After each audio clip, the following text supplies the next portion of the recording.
amadini n'amatorero na Isilamu bifite ba nyiri kubizana ku mugabane wa Afurika mu karere k'ibiyaga bigari mu rw'imisozi igihumbi. Bityo rero amadini n'amatorero bagamije kuyasoresha, bayafunga, bayugara, nabwo hakundi hasigareho ayabo yonyine aba ariyo akora n'abantu babo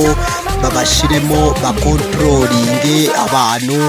b'abakirisitu n'ubukirisitu bwabo, hanyuma nayo bayigire bizinesi bayisoreshe ibungukire 1/10 cy'Uwiteka nacyo bagisoreshe, bafungure konte w'abakuru b'ayo matorero n'amadini n'imisikiti babe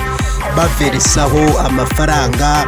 ya FPR Inkotanyi iyatware. Bityo rero ba nyiri gushinga no kuzana ayo madini mu Rwanda ntabwo ari bo bayasoresha, agiye gusoreshwa n'abaya